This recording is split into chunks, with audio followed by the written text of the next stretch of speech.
1971 সালের মুক্তিযুদ্ধ একটি ব্যক্তিগত ইতিহাস সাক্ষাৎকার।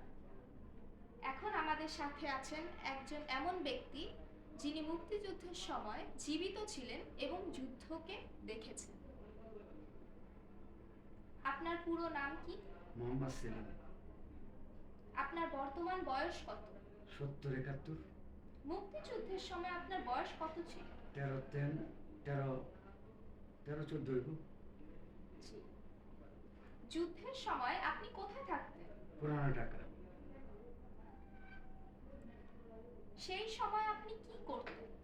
আমি একটা প্রাইভেট একটা চাকরি করতাম, একটা দোকানে কাজ করতাম।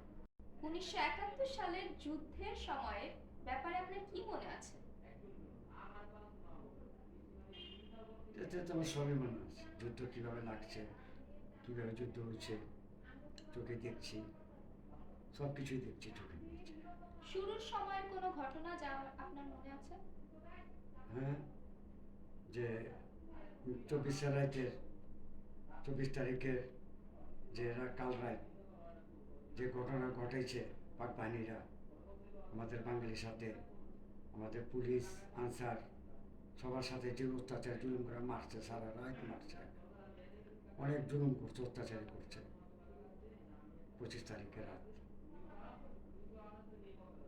সে সময় আপনার এলাকার পরিস্থিতি কিরকম ছিল? তখন আমাদের এলাকার পরিস্থিতি ছিল খুব নন্দন, সব ভয়ে ছিল, আমাদের ছিল ডরাইছে, ভয় খাইছে, এই নিয়ে আহে, এই নিয়ে পাক বাহিনী আহে, অনেক ইয়ের মধ্যে ছিল আর কি, উত্তেজনার মধ্যে ছিল আর কি, ভয়ের মধ্যে ছিল।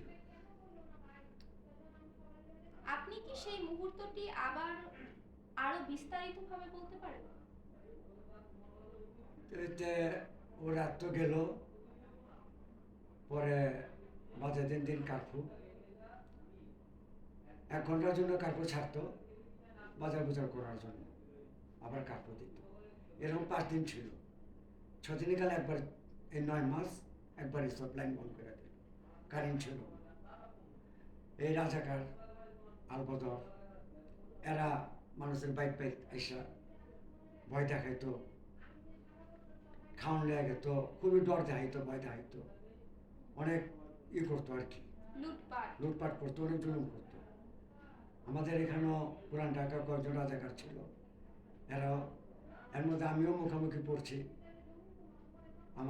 আমি বাইরেছি, আমারে দুবার ধরে লেগে গেছে, ভয় দেখাইছে, 2 ঘন্টা বহায় রাখছে, আবার ছেড়ে দিচ্ছে, এইভাবে গেছে। আর সবচেয়ে বড় ব্যাপার হইল, আমাদের এখানে পুরান ঢাকার 3 জন নাম করে রাজাকার ছিল, এরা সবচেয়ে বড় জঘন্য কাজ করছে, বাপে ছেলেরা ধরে নিয়ে যায়, বাপ বাহিনী হাতে উঠে দিছ, মহল্লারই ছেলে, মহল্লারই আর আরও রাজাকারও ছিল মহল্লারই, এরা ধরে দিল পাক বাহিনীর কাছে। আগে পোলারে মারছে বাপের সঙ্গে, পোলারে মারছে আগে, বাপেরে মারছে পরে। পোলার চোখ 2টা গুটা ফালাইছিল, অনেক মানুষ তো গুলি করছে, আমরা দেখছি। আমরা সে লাশ আনতে গেছিলাম রেসকোর্ট ময়দানে, হিন্দু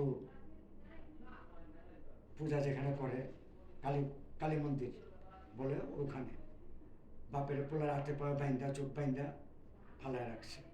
যুদ্ধ আপনাকে ব্যক্তিগতভাবে কিভাবে প্রভাবিত করেছে? আমি অনেক ভয় পাইছি, এই যুদ্ধটা যখন লাগে খুবই আমরা ভয়ে ছিলাম, আমাদের ছিলাম, ভয়ে ছিলাম। এখানে পাক বাহিনী, এখানে গুলির আওয়াজ, এখানে রাজাকার, এদের রায়তলেরা খুব, আমাদের কারেন্ট ছিল না, সারা বাংলাদেশে কোনো লাইন কারেন্ট ছিল না। আপনার পরিবারের কি কি সমস্যার সম্মুখীন হতে হয়? সমস্যা হয়েছে যখন এক বছর আটকে ছিল, ওই যে আমাদের যে যারা আমরা ছিলাম, সে আমাদেরকে বাঁচাই দিচ্ছে, আমার পরিবারকে বাঁচাই দিচ্ছে।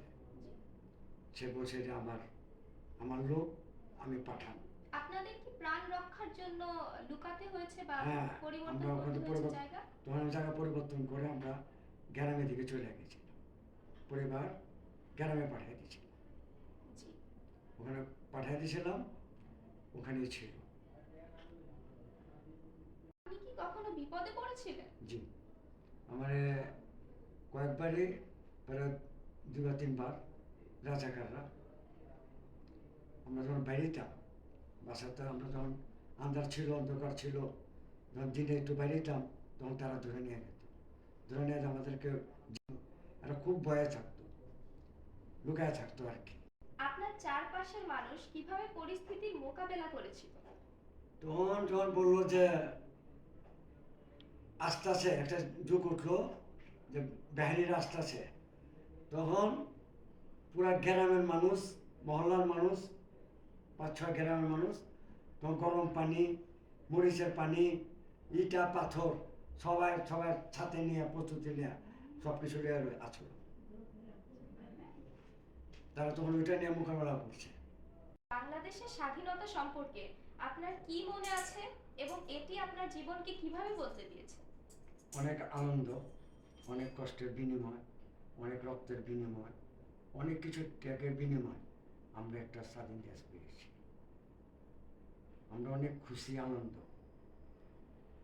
এবং এই বিজয়ের পর আপনি ভবিষ্যৎ প্রজন্মকে মুক্তিযুদ্ধ নিয়ে কি বার্তা দিতে চান?